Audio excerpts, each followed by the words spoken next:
लेकिन देखिए एक और बहुत बड़ी खबर यह कि 10 जुलाई से पहले महाराष्ट्र में बन जाएगी नई सरकार। यह अपने आप में एक बहुत बड़ा स्टेटमेंट, क्योंकि सबकी नजरें इसी बात पर टिकी हुई हैं कि आखिर आने वाले समय में क्या होने वाला है। विनोद जगदाले मेरे सहयोगी इस वक्त इस खबर पर जुड़ रहे हैं। विनोद, 10 जुलाई से पहले अब तारीख आ गई कि 10 जुलाई से पहले सरकार बन जाएगी, नई सरकार होगी।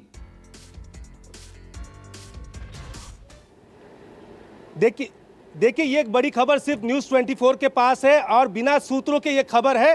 पुख्ता जानकारी है कि 10 तारीख से पहले, जी हां 10 जुलाई से पहले महाराष्ट्र में नया सरकार का गठन होगा और देवेंद्र फडणवीस महाराष्ट्र के फिर से एक बार मुख्यमंत्री बनने जा रहे हैं और एकनाथ शिंदे ये उप मुख्यमंत्री होंगे। हालांकि बाकी मंत्रियों के बारे में अब तक जानकारी नहीं मिली है, लेकिन 10 जुलाई से पहले यहां पर नई सरकार का गठन हो जाएगा और एकनाथ शिंदे उप मुख्यमंत्री और देवेंद्र फडणवीस यहां पर उप मुख्यमंत्री बनने जा रहे हैं। अपने आप में बड़ी खबर है। 10 जुलाई से पहले यह सरकार का गठन संभव है और जल्द ही इसके बारे में पूरी कार्रवाई पूरी करनी जा रही है। आपको पता ही है कि देवेंद्र फडणवीस दिल्ली पहुंच चुके हैं, उनके साथ महेश जेठमलानी भी पहुंच चुके हैं। थोड़ी देर पहले एकनाथ शिंदे ने होटल के बाहर आकर कहा कि आप निश्चिंत रहिए, सब सही होगा, हमने हिंदुत्व की राह नहीं छोड़ी है। तो सबसे पहली खबर न्यूज़ 24 पर कि 10 जुलाई से पहले महाराष्ट्र में देवेंद्र फडणवीस मुख्यमंत्री पद की और एकनाथ शिंदे उप मुख्यमंत्री पद की यहां पर शपथ लेने वाले हैं। सीधी जानकारी एकनाथ शिंदे कैंप से। जी हाँ, लेकिन 10 जुलाई अभी उसमें भी काफी समय है विनोद। उससे पहले राजनीतिक घटनाक्रम लगातार जारी रहेंगे। हम देख रहे हैं उठापटक का दौर जारी है। क्या कुछ हो सकता है, क्योंकि क्या 10 जुलाई से पहले एकनाथ शिंदे गुट गुवाहाटी में ही जमा रहेगा या उससे पहले ही वापस आ सकता है?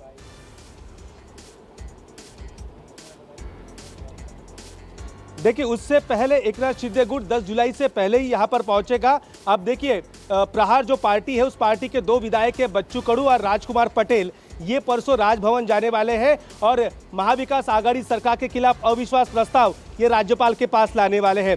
उसके बाद हो सकता है कि 48 घंटे के भीतर राज्य सरकार वहां पर माफ कीजिए अपने गवर्नर जो राज्य सरकार को कहेंगे कि अगले 48 घंटे में अपनी मेजोरिटी यहां पर प्रूव कर लीजिए, फ्लोर टेस्ट को सामने आ जाइए। 48 घंटे में अगर फ्लोर टेस्ट नहीं होता है तो उद्धव ठाकरे की महाविकास आघाड़ी की सरकार यहां चली जाएगी।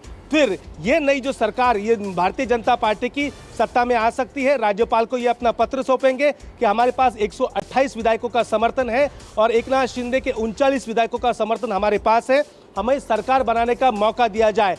तो लगभग तय है कि 7 से 8 तारीख के बीच में ही, यानी 10 तारीख से पहले महाराष्ट्र में नई सरकार का गठन वहां पर हो सकता है। और ये पूरी जानकारी, पुख्ता जानकारी कि 10 तारीख से पहले महाराष्ट्र की गद्दी पर नया मुख्यमंत्री वहां पर बैठने वाला है। नहीं, लेकिन इन सब के बीच देखिए विनोद, ये बात भी कही जा रही है कि अंदर खाने पूरी तरह से सरकार का फॉर्मूला भी तय कर लिया गया है कि कितने मंत्री होंगे, किस गुट के कितने मंत्रालय बनाए जाएंगे, रखे जाएंगे। और उसके ऊपर क्या अब सिर्फ और सिर्फ अमल हो रहा है और देवेंद्र फडणवीस का इस बीच दिल्ली पहुंचना अपने आप में इस पूरे घटनाक्रम के बीच अब निर्णायक है बहुत।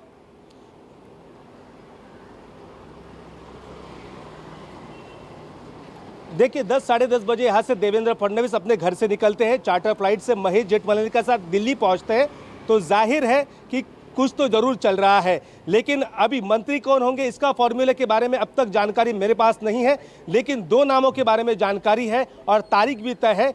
10 जुलाई से पहले मुख्यमंत्री और उप मुख्यमंत्री ये दोनों महाराष्ट्र में शपथ लेने वाले हैं। मुख्यमंत्री के तौर पर देवेंद्र फडणवीस वहां पर होंगे और उप मुख्यमंत्री के तौर पर एकनाथ शिंदे यहां पर शपथ लेने वाले हैं। बाकी मंत्रियों के बारे में फिलहाल कोई जानकारी नहीं मिल पाई है, लेकिन 10 जुलाई से पहले महाराष्ट्र में नई सरकार होगी। रस्साकशी चल रही है, महाराष्ट्र सरकार पर खतरे के बादल मंडरा रहे थे। अब साफ हो गया है कि अगले 2 दिनों में यहाँ पर राजभवन जाकर बच्चू कडू और उनके एक विधायक वहां पर महाविकास आघाड़ी सरकार के खिलाफ अविश्वास प्रस्ताव लाएंगे। तो हो सकता है कि राज्यपाल 48 घंटे का वक्त दे दे कि अपनी मेजोरिटी वहां पर दिखाइए, फ्लोर टेस्ट को सामने आइए और तभी एकनाथ शिंदे कैंप के सारे विधायक मुंबई वहां पर पहुंचेंगे। एकनाथ शिंदे ने भी साफ कहा है कि हम मुंबई जाएंगे, हम तैयार हैं। यानी एकनाथ शिंदे और उनके विधायक भी तैयार हैं मुंबई जाने के लिए। बस अब कुछ घंटों का ही इंतजार है, जिसके बाद ये सारे विधायक, और देखिए कुछ घंटों का इंतजार है और इधर इस बीच देवेंद्र फडणवीस अगर दिल्ली पहुंच गए हैं और वो गृह मंत्री अमित शाह से मुलाकात करने वाले हैं,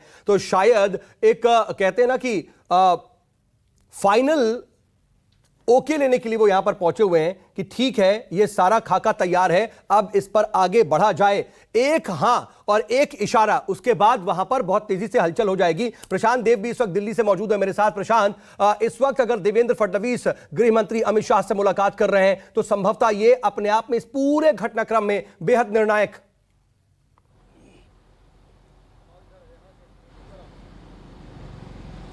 देखिए, कल के सुप्रीम कोर्ट के में जैसे ही शिंदे गुट को राहत मिली, उसी समय से मुझे लगता है कि अंदर ही अंदर रणनीति तेज हो गई थी और अब सामने निकल के आ रही है।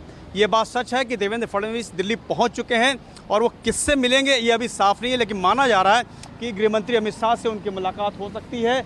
और यहाँ पे थोड़ी हलचल बढ़ गई है, मीडिया की हलचल बढ़ी है, थोड़ी सिक्योरिटी वो भी थोड़ी सी यहाँ पे बढ़ाई जा रही है। तो किसी भी समय देवेंद्र फडणवीस यहाँ आ सकते हैं और सलाह मशवरा, राय मशवरा कर सकते हैं, अपनी बात को बता सकते हैं।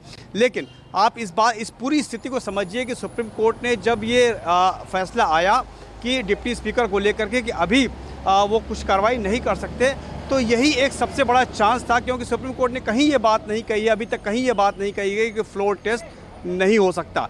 यानी कि इस मौके को कहीं से भी शिंदे गुट और बीजेपी चूकना नहीं चाहती है। फ्लोर टेस्ट करने के लिए राज्यपाल को पहले इन लोगों ने अपनी संख्या बता दी है। तो जैसे ही राज्यपाल के सामने बात पहुंच चुकी है, वो कहेंगे कि विश्वास मत लाइए। अगर वो विश्वास मत लाने में उद्धव सरकार फेल हो जाती है तो इनको मौका मिलेगा और गवर्नमेंट इनकी बन सकती है। जैसे खबरें आ रही हैं, जिस तरह की बातें हो रही हैं कि मंत्रिपरिषद भी लगभग तय हो चुका है कि कौन किस खेमे से कितने मंत्री बनेंगे, सबको तय हो चुका है। तो पूरा खाका स्ट्रक्चर तैयार हो चुका है ताकि संभवतः ये फाइनल अप्रूवल लेने के लिए ही पहुंचे हुए हैं देवेंद्र फडणवीस। और यहाँ से जैसे ही फाइनल अप्रूवल, उसके बाद गुवाहाटी से लेकर के मुंबई तक तेजी से हलचल देखने को मिल सकती। जी जी जी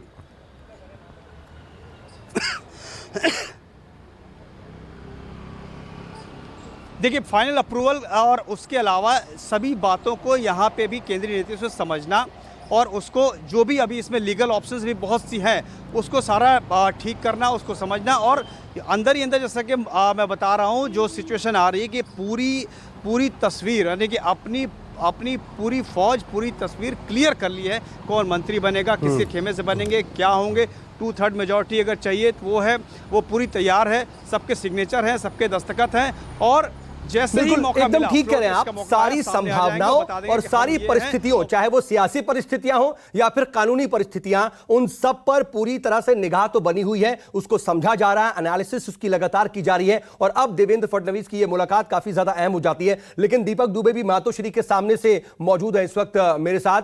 दीपक, इधर उद्धव ठाकरे खेमे में क्या चल रहा है, क्या हलचल? सिर्फ ट्वीट और बयान तक ही अब चीजें सीमित रह गई हैं उनके पास, या फिर उनके पास अभी भी कुछ बचा है?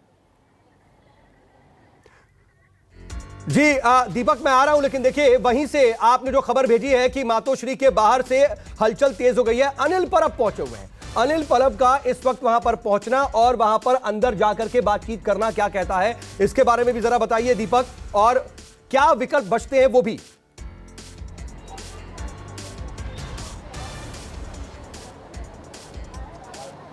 जी, अब शिवसेना के पास कोई विकल्प नहीं बचा है। शायद यही वजह है कि 2:30 बजे कैबिनेट की बैठक महाविकास अघाड़ी की तरफ से, या कहें कि मुख्यमंत्री की तरफ से बुलाई गई थी, उसे भी पोस्टपोन कर दिया गया है। अब ये बैठक कैबिनेट की शाम को 5 बजे तय की गई है। यानी कि लगातार जो घटनाक्रम है उसे देखते हुए पैनी नज़र महाविकास अघाड़ी बनाए हुए है। मुख्यमंत्री उद्धव ठाकरे खुद यहाँ पर मौजूद हैं मातोश्री के अंदर। अनिल परब जो मंत्री है शिवसेना खाते से, वो यहाँ पर पहुँचे हुए हैं। पुलिस सुरक्षा व्यवस्था की बात की जाए तो एक बार तस्वीरों के माध्यम से हम दिखाने की कोशिश करेंगे। अब यहाँ पर चाक चौबंद सुरक्षा और कर दी गई है। पुलिस की अन्य टुकड़ियों को भी यहाँ पर बड़ी संख्या में अब बुलाया गया है। कैबिनेट की बैठक 2:30 बजे तय की गई थी, लेकिन उस कैबिनेट बैठक को अब थोड़ा सा डिले कर दिया गया है। अब ये बैठक जो है वो शाम को 5 बजे होगी। बड़ी खबर है कि अनिल परब जो हैं शिवसेना खाते से मंत्री, वो मातोश्री पहुंचे हुए हैं उद्धव ठाकरे से मुलाकात करने के लिए। यानी कि कैबिनेट की बैठक को जिस तरह से डिले किया गया है, अपने आप में ये सवाल है कि आखिर जब कैबिनेट की बैठक बुलाई गई तो आखिर उसे डिले क्यों किया गया, क्योंकि जिस तरह से एकनाथ शिंदे का भी कुछ समय पहले बयान आया है कि वो मुंबई जल्द ही जाने वाले हैं। उसके साथ साथ देवेंद्र फडणवीस दिल्ली पहुंच चुके हैं। सियासी घटनाक्रम लगातार तेजी से बदलता हुआ नजर आ रहा है। यही वजह है कि कहीं ना कहीं महाविकास अघाड़ी में खलबली मची हुई है, क्योंकि कल रात को भी हम लोग यहाँ पर मौजूद थे जब शिवसेना के तमाम नेता, चाहे वो अरविंद सावंत की बात की जाए, सुभाष देसाई की बात की जाए, तो वो उद्धव ठाकरे से 2 से 3 घंटे की उन्होंने बैठक की थी। और उसके बाद महाराष्ट्र के पूर्व मुख्यमंत्री और इस महाविकास अघाड़ी में मंत्री अशोक चौहान पहुंचे हुए थे, बाला साहब तोरात पहुंचे हुए थे, नाना पटोले पहुंचे हुए थे। तो यहाँ पर कल भी बैठक का दौर जारी रहा, लेकिन कुछ भी रणनीति इस तरह की नहीं बनाई जा सकी या नहीं बन पाई जिससे कि महाविकास अघाड़ी को बचाया जा सके। वहीं एकनाथ शिंदे गुट की बात की जाए तो वहां पर एक कदम आगे निकलता हुआ अपनी तैयारियों को आखिरी अंजाम, और अगर कहा जाए, अगर सही एनालिसिस की जाए दीपक, तो शायद कई कदम अब आगे बढ़ गया है। अभी बीच में ऐसी स्थिति आ गई थी कि कौन आगे कौन एज पर है यह पता लगाना भी मुश्किल हो रहा था, लेकिन अब एकनाथ शिंदे गुट काफी तेजी से एज पर आ चुका है। कई कदम पीछे इस वक्त शिवसेना लग रही है और यही वजह है कि आक्रामक रवैया तो अख्तियार किया जा रहा है, बयानों का सिलसिला भी जारी है, ट्वीट्स पर ट्वीट्स किए जा रहे हैं, लेकिन ना सियासी और ना ही कानूनी रास्ते बहुत ज्यादा बचे हुए नजर आ रहे हैं। और मैं विनोद आपका रुख करना चाह रहा हूं, इन सब के बीच अभी की अगर परिस्थिति को देखा जाए विनोद, तो एक एम्बैरेसमेंट से बचने की कोशिश होगी क्या शिवसेना की? क्योंकि इससे पहले हमने देखा था कि जब अजीत पवार ने और देवेंद्र फडणवीस ने शपथ ले ली थी, तो फिर जैसे ही लगा कि फ्लोर टेस्ट पर शायद हम बहुमत सिद्ध नहीं कर पाएंगे, देवेंद्र फडणवीस से सामने आकर के इस्तीफा दे दिया था। क्या वैसा कोई कदम उद्धव उठाएंगे या फिर फ्लोर टेस्ट जिसकी बात बार बार शिवसेना कह रही है, उस तक आखिरी मोमेंट तक शिवसेना जाने के मन में है?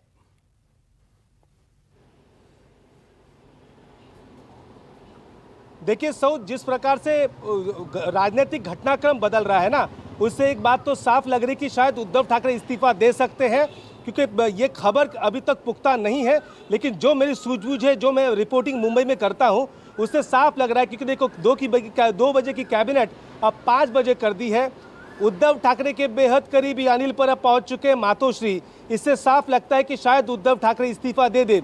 लेकिन अगर उद्धव ठाकरे को किरकिरी से बचना है तो उन्हें इस्तीफा देना ही पड़ेगा। अगर फ्लोर टेस्ट की वो बात करते हैं, कांग्रेस एनसीपी के कहने में आते, तो फ्लोर टेस्ट के अगर सामने वो आते हैं तो उन्हें काफ़ी बड़ी मुश्किल से गुजरना पड़ेगा, क्योंकि सारे नंबर जो है वो भारतीय जनता पार्टी और एकनाथ शिंदे गुट के पास है। तो हारना तय है फ्लोर टेस्ट में। मैं इसलिए पूछ रहा हूं विनोद आपसे ये बात, क्योंकि एक स्टैंड जो है वो शिवसेना का लास्ट मोमेंट तक बहुत 3-4 दिनों से बना हुआ है कि वो फ्लोर टेस्ट की बात बार बार कर रहे हैं। इन सब के बीच संजय राउत ये कह रहे हैं कि जितने लोग गुवाहाटी में हैं वो सभी बागी नहीं है। क्या एक उम्मीद की किरण शिवसेना को या फिर उद्धव ठाकरे गुट को यह है कि शायद कुछ लोग आएंगे तो उनके हिसाब से उनका मॉरल जाग जाए और फिर वो उनके पक्ष में वोट कर दें? देखिए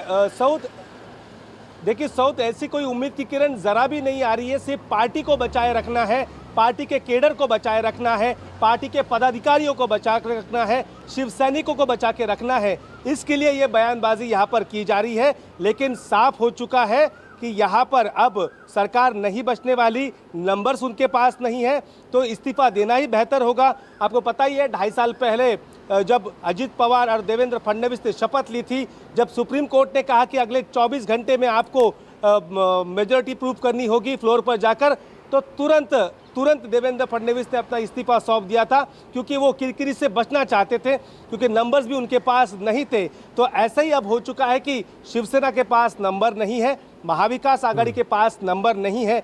तो ऐसे में फ्लोर टेस्ट में जाके फायदा क्या है? बस कार्यकर्ताओं को खुश रखने के लिए, पदाधिकारी जिला प्रमुखों को खुश रखने के लिए, सांसदों को खुश रखने के लिए ये कहा जा रहा है कि फ्लोर टेस्ट बिल्कुल ठीक आप बात कह रहे हैं, लेकिन मेरी समझ एक बात ये भी कहती है कि शायद उद्धव ठाकरे के पास अब खोने के लिए कुछ बचा नहीं है और हो सकता है कि वो इस ओर जाकर के फ्लोर टेस्ट पे जाकर के कहीं ना कहीं सिंपैथी गेन करने की कोशिश करे आने वाले भविष्य में और अपने सियासी करियर को देखते हुए। लेकिन क्या होगा क्या नहीं वो देखने वाली बात होगी। लेकिन प्रशांत, मैं आपके पास आ रहा हूं।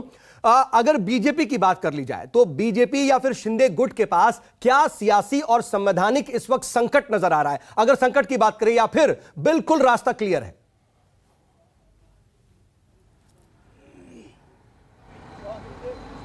देखिए, सुप्रीम कोर्ट ने अभी तक कोई ऐसा दूसरा पक्ष नहीं किया है इस बात को रोकने के लिए, और कोई ऐसी रोक नहीं है। और जहाँ तक बात है कि अगर ये फ्लोर टेस्ट के लिए जाते हैं, मुंबई आते हैं, तो उस पर भी कोई रोक नहीं है। अभी तो कोई ऐसा स्टे, कोई रोक नहीं है और रास्ता खुला है।